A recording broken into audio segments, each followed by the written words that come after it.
Hey there, and welcome to the Dynamics Hot Dish Podcast, serving up stories and knowledge on Dynamics 365 and the Power Platform. This is What's Hot in Dynamics. You're now joining Merlin Schweiger, Liz McGlennon, and Ashley Steiner.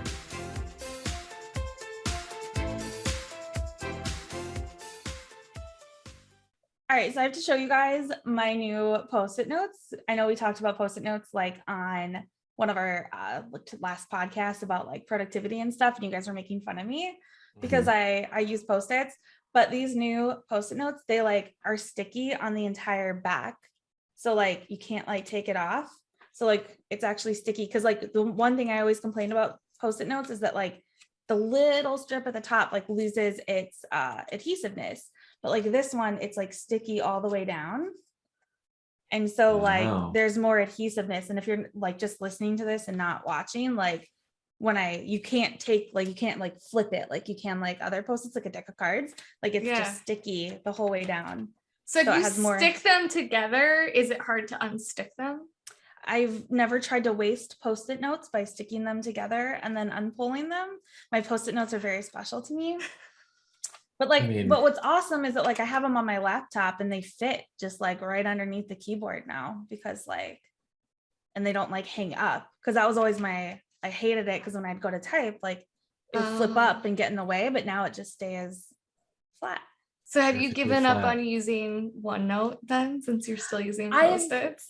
No, I use a combination of Post-it notes, planner, and OneNote, and it is a very works for me combination at the moment. Sure. I mean, this sounds like best practices. She uses OneNote for notes, she uses Planner for to-dos, and she uses the stickies for all of her passwords because that's the best place to keep passwords. I used to keep my passwords in a notebook, super secure. And then now that I have like admin access to stuff, I actually use like a password vault thing, but no, like I would say like the Post-its are for like, I need to do this like immediately. Like I'm on a call, jot it down, and then I can like throw it away when it's done. So short-term to-dos. Yeah, short-term versus to-dos. Long-term to-dos. Right. But look at all the fun colors. Like if you guys can't see on when you're just listening, but you got like orange and bright pink and blue and green. See, yellow. I feel like I would just orange. I would just like make a mosaic on my yellow. wall. I would write nothing on them. I would just stick them to the wall to make like colorful art. Have you seen people do Post-it that? art? Yeah. Well, they like prank people. They put it on their cars. Yeah. I've seen people that like do stuff over their windows with like different Post-it designs. I don't know. I mean, I wouldn't actually write anything. Like they talk to each other. They put like hi in Post-it notes like during lockdown. I could see that because you couldn't go outside. Exactly. I pranked someone's car once, covered it with Post-it notes with messages. On all of them? All the Post-it notes had messages? Yeah. Yeah, we wrote little notes and stuck them all over someone's car one time. That's way more work than I would put into a prank. That's intense. Well, I mean, the whole car wasn't covered top to bottom, but we used up multiple stacks of Post-it notes. People were helping me. Yeah, no, that's crazy. That's too much dedication to a prank. Did you guys know that the Post-it note was invented accidentally? You mean it wasn't invented by Romy and Michelle from Romy and Michelle's high school reunion? Sorry, such a throwback reference there, but I have not seen that, so I like it. Virtual high five. Oh yeah, you have to watch it, Liz. Oh, it's a classic. I would never say it's a good movie, but it's a classic. Like everyone should see it at least once. I would agree. So it was an accident. It wasn't. Sorry. Was it Romy and Michelle? Yeah, I don't remember what they were trying to invent, but it was not that, and it just like ended up working out. Like it was a total failure of what they were actually trying to do. Kind of like the potato chip. Was that an accident too? Yeah, it was. So he was trying to make fries and he sliced it too thin, and so it became like thin and crunchy. That's how they invented somebody invented the potato chip. Also, I think I learned that on a Disney Channel movie, so who knows if that one's real. Like, don't quote me on that one. We'll put in the show notes if these things are real. Like, come to us for dynamic stuff, but other random like facts, we might not be the people to come to on that. Maybe not. Okay, should we get into our topic for today? I reckon. Yeah, so we're going to talk about emails and why we don't like emails. So I think we're all kind of passionate on this topic, and it ties in well with our previous productivity episodes. So what are your initial thoughts? Like what do you think the biggest issue is with email as a form of communication? My biggest issue is they never end. There's never an end to emails.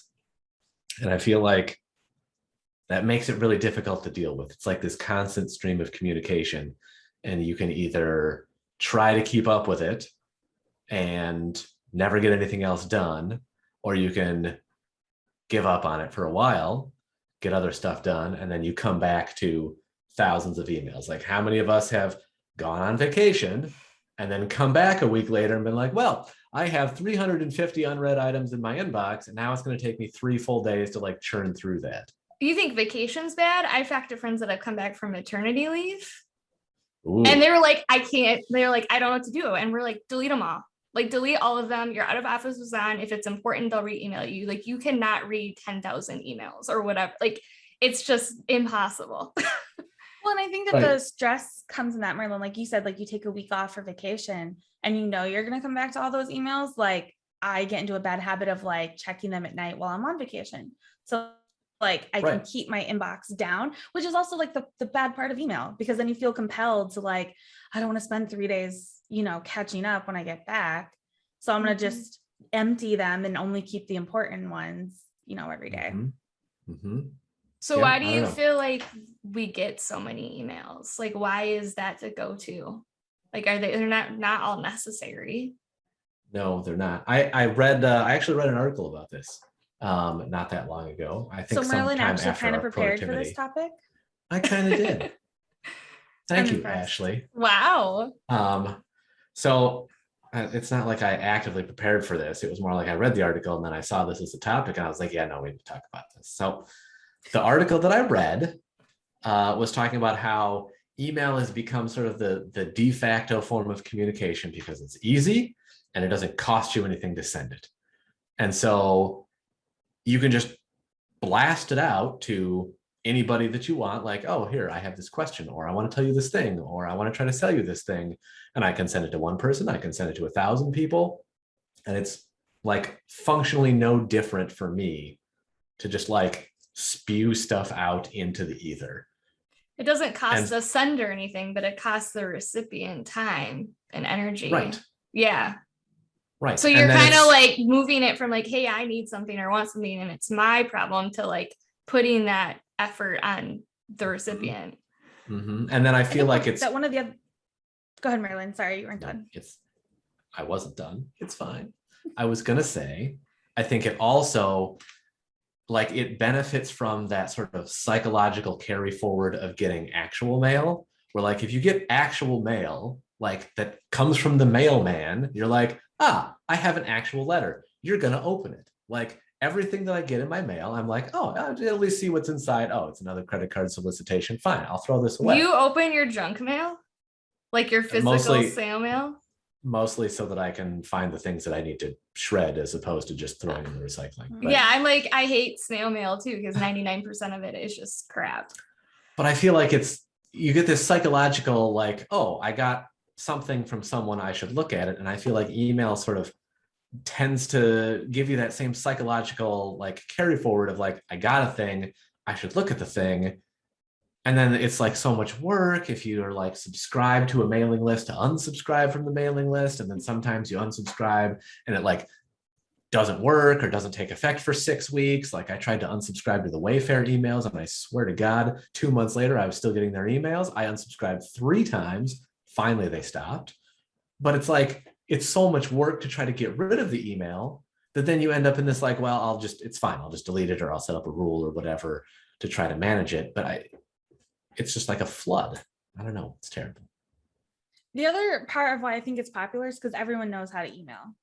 Like that is a cross-generational thing. Like my grandparents would email before, they passed. So it's like, These but I days, could yeah. never, but I could never imagine trying to teach them how to like send an IM or a text message.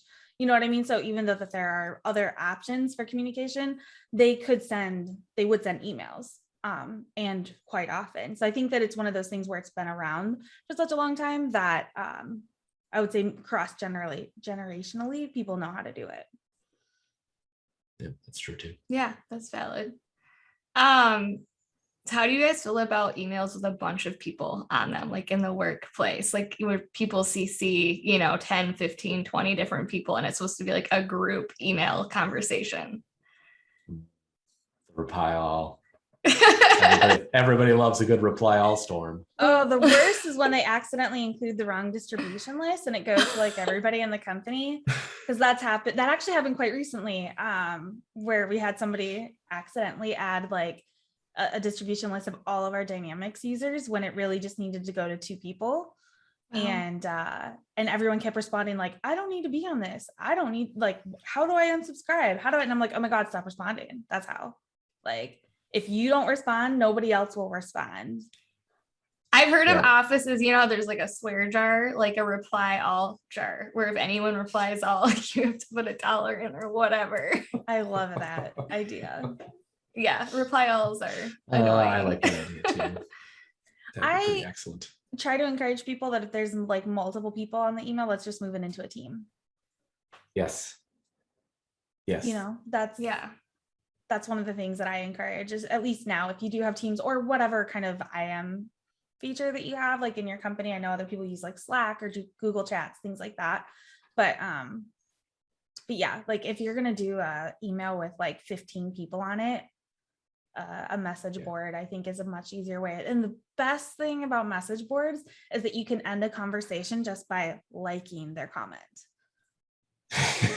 So that they know you've read it, it's been received, but you don't have to like reply and say, yeah, like I got it. You know what I mean? That officially just ends the conversation. Yeah. Mm-hmm. How many of your emails do you feel like could actually just be in a forum, like in Teams and Slack? Like what percentage could actually shift over? Like, because I've already switched a lot of them over. Okay. So yeah, so I've so you're kind of ahead of the curve and you're already making the shift away from email. Or I use like a queue, right? Because I do support and stuff. And so people would just send me random emails asking for Dynamics help. So I've moved that into like a separate queue. So that doesn't even come to my email either. So I've tried very hard to limit what comes to my email. So yeah, I would say probably over 50% of the emails that I used to get are now Teams chats or Teams groups, things like that. Nice. That's excellent. Yeah. Yeah, I feel like I'm not getting a huge percentage of emails now that could be chats because we're using Teams more actively. And yeah, I would agree. I think most of those things have kind of moved. Obviously, there's external conversations like with customers, prospects. For the most part, that's still email. Kind of has to be. It does probably have to be, yes. Yeah. But I think that removing that noise allows you to be like, oh, I got an email. This is actually worth me receiving. Right. I would say my hardest part of email is that I let it distract me. So like those are the things that are still in my inbox. I'm like, oh, they definitely need attention, because otherwise I would have moved it to Teams or the queue or whatever.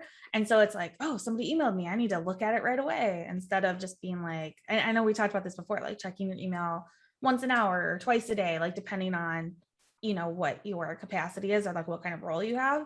But yeah, it super distracts me. I used to get really stressed out, like if I had an excessive amount in my inbox, because I always felt like I'd be missing something, like I didn't read something that was important or whatever.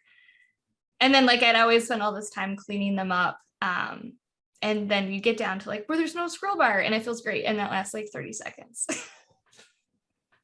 Total waste of time. If I get my inbox down to under 50, I'm like rejoicing. Yeah, it's ridiculous. I don't do that anymore. I don't care. The last time that my inbox was that small was when I got a new inbox at a new job. Like that's basically how long the only did that time I last get a clean for? box. Probably a week and a half. I think I managed to maintain it for about that long, and then it just slowly starts to pile up. So I like to clear it out so it's like a done thing. Like if I have an action, I'd like to put it in Planner or one of my really lovely Post-it notes. So that way I can at least, like, I delete emails. Like I don't even like file or store them. I do some, but I'll just be like, oh, I have a to-do on this. And then I just delete the email. It's a good policy. I've actually started deleting over the last handful of years. I've gotten more into the habit of being like, am I going to need this? No, I don't need this. Delete it. Like, I don't need to file it into a folder. Like, it's not actually that relevant unless it's got like valuable attachments. Like a customer has sent an example of a report that they need. That one I'll keep. But you could also for the most save part, that in a folder that's about that client or that project. Like, I don't think email should be a repository for information. Like, if it's important information, it should be accessible somewhere else. True. I keep it in my email if it's I don't know if this is important. Sure. Right. So like they sent me this example.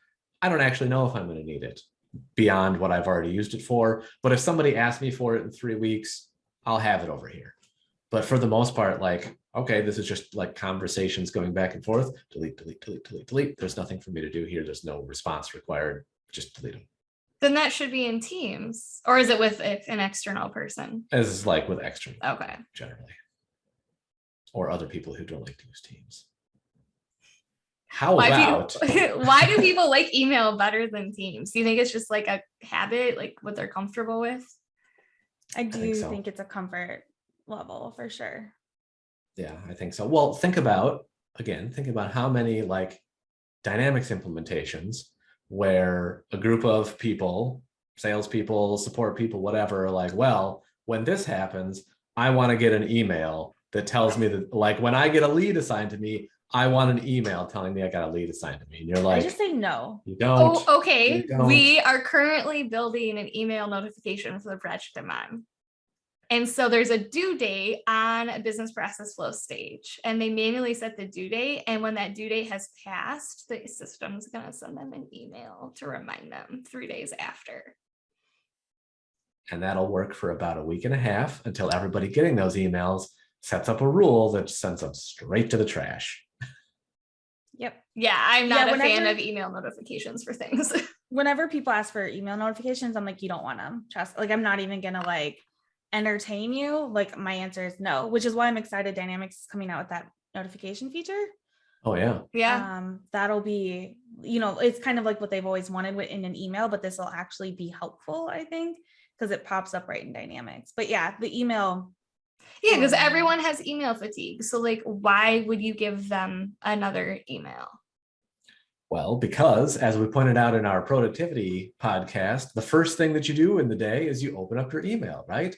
So if I tell you, I'm not going to send you any emails, instead I'm going to give you a dashboard that shows you all the stuff that's overdue that you need to do, and be like, well, now I have to open 2 things in the morning, and I just want to open Outlook. And then if there's something important, then I'll go open CRM. It's like, but now you're just filling up that inbox with junk. Recipe for poor user adoption. If it's that much of a pain to open CRM, then nobody's going to do it. Like, I don't want to go in there every day.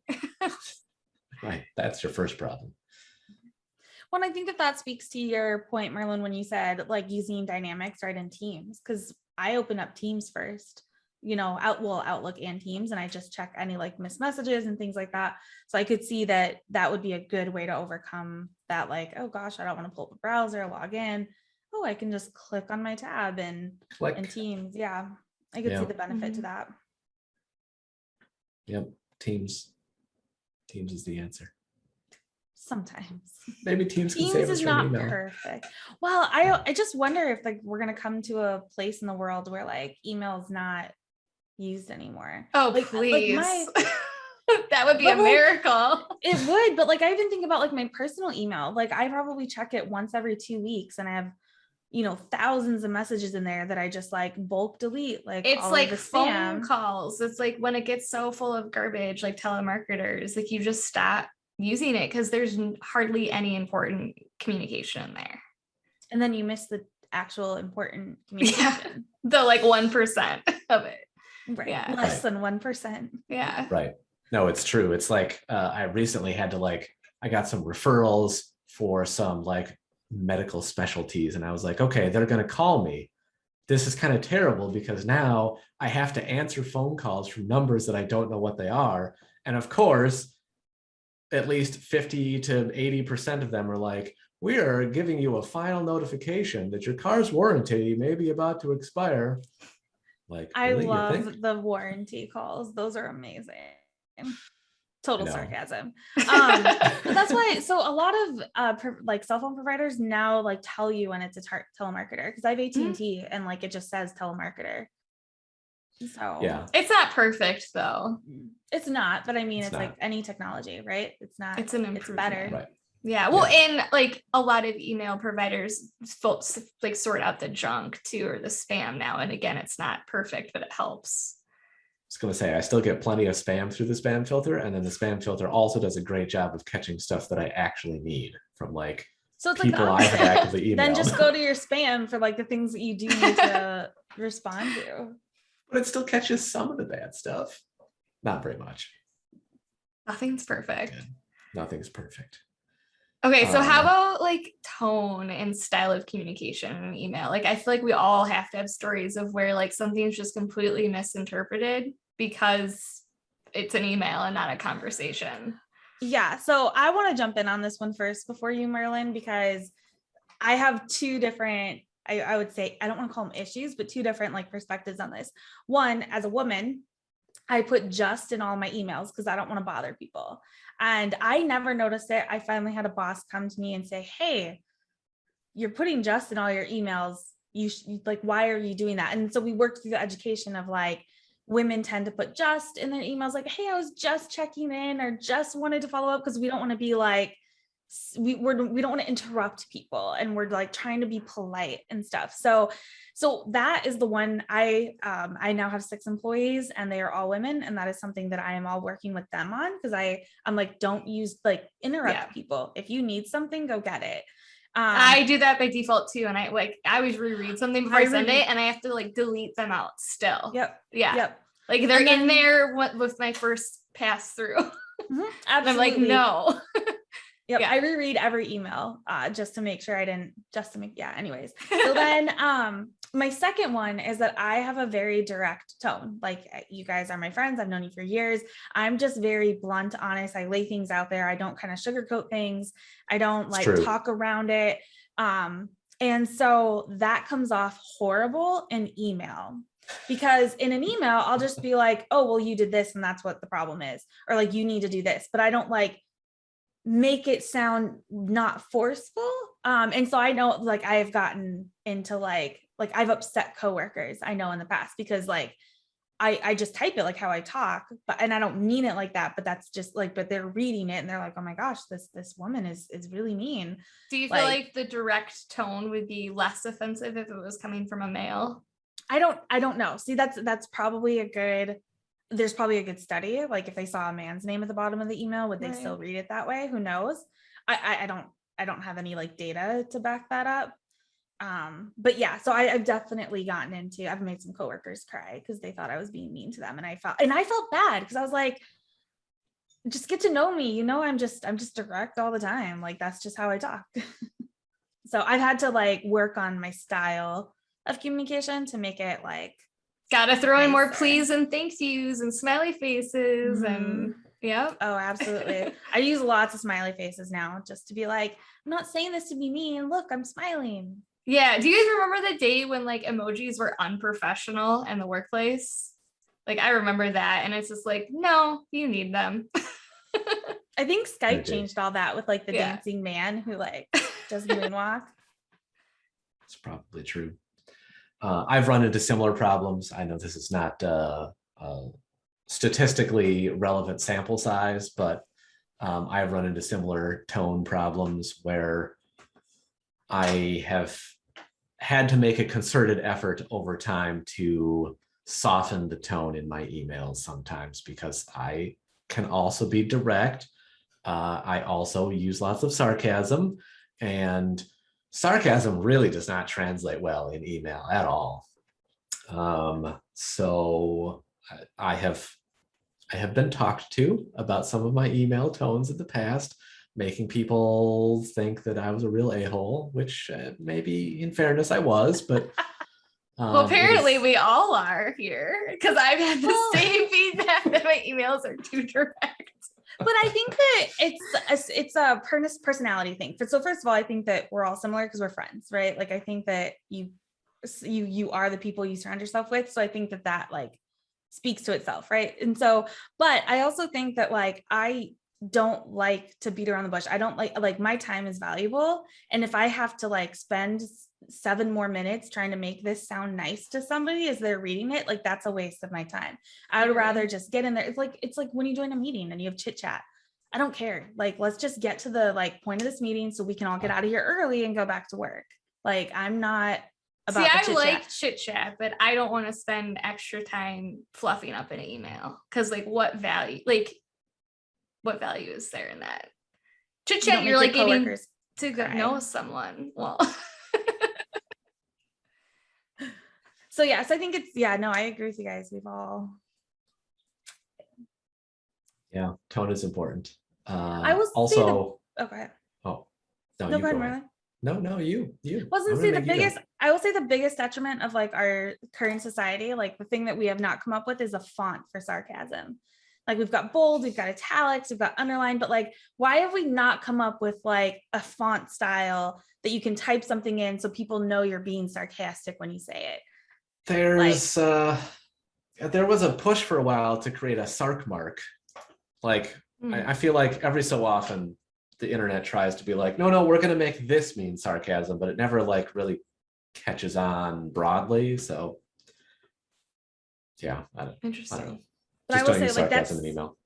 Well, in text message too, it happens, right? And so it's like this, I'm going to put in parentheses because it's sarcasm. Right. Use the caret. I think use the caret to indicate sarcasm. Because it's going to go over their head. I don't know. That was a thing for a while. Yeah. Oh, okay.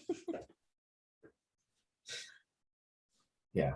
What I was going to say is I was going to relate a story from my own past where I got into trouble with email. And this, I think, is a great situation where had I been interacting with that person face to face in a conversation, I don't think I would have made this mistake. But because it was by email, this was when I was a young green consultant, and I sent an email to a customer where I had like found some problem in a SQL statement. And I was like, oh, well, whoever wrote this SQL statement apparently didn't know what they were doing because they did this. And so I fixed it to do that. I write this email, of course, to the customer who wrote that SQL statement.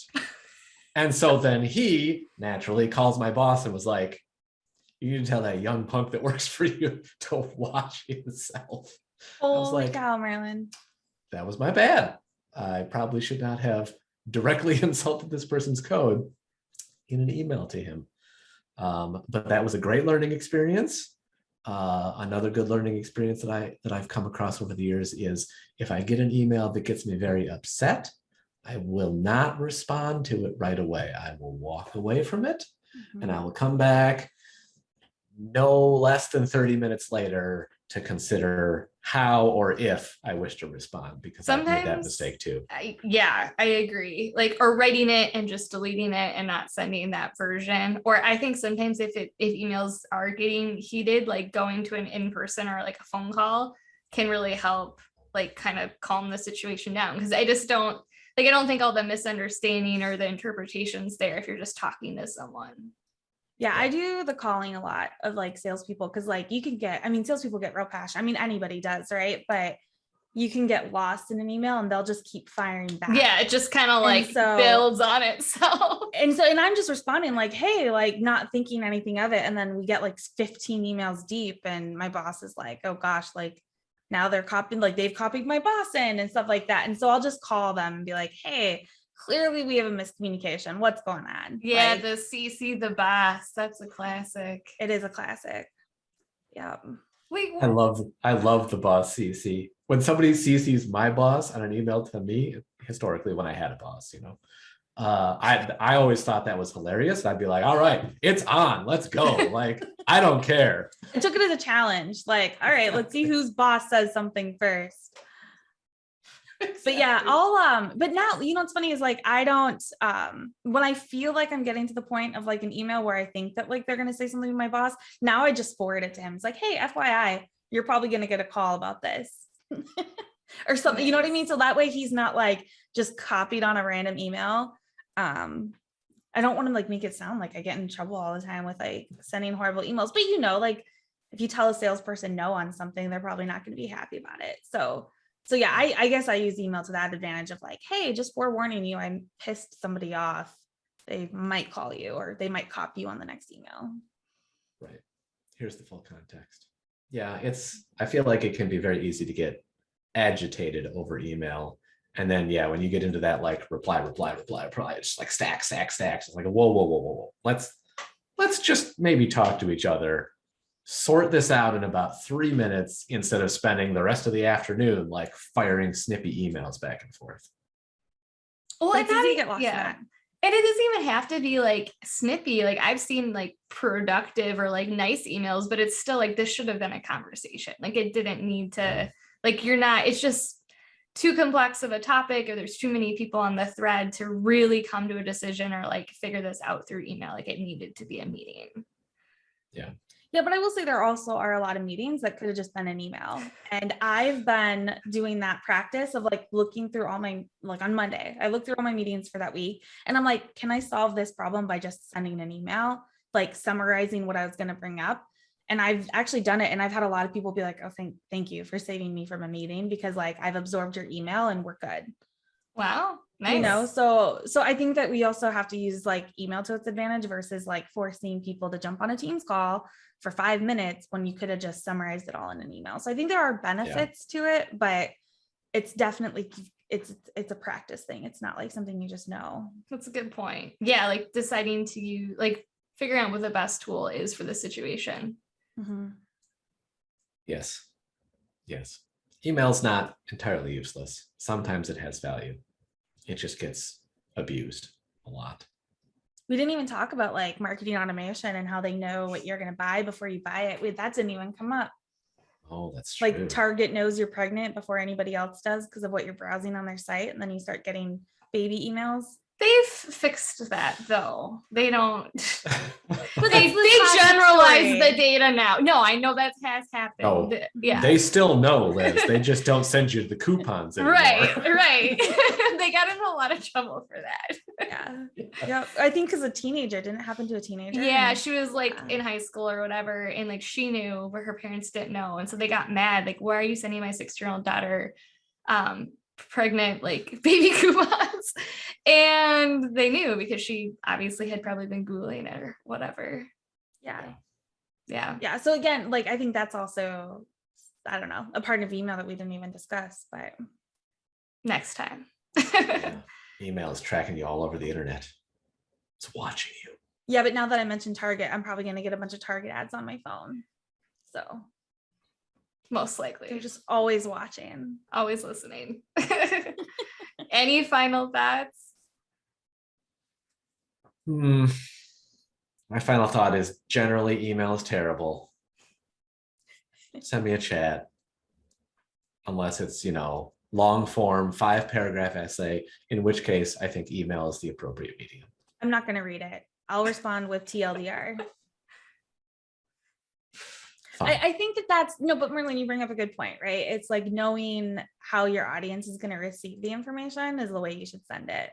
Like if somebody knows that like their email is going to be too long, pick up the phone and call me because I'll listen to you more than I'm not going to read a 5-page essay in an email. If it's more than like a few sentences, I don't read the email. I'm going to test this now and I'm going to start sending you emails that are super long, but all the useful information is at the end or buried in the middle. Just to see. Well, now that I know that you're going to do that, I'll read the email. Now that I know that you know that useful information. This is like Friends. Like, that we know that they know. So now it's just going to be a frivolous waste of your time. Ha ha ha. You have all the time in the world. I know that. Right. Well, on that note, thanks for watching. Thank you for listening to the Dynamics Hot Dish Podcast. For additional content and previous episodes, check out our website at dynamicshotdish.com, follow us on Twitter at dynamicshotdish, and subscribe to our podcast for notifications. Thanks. See you next time.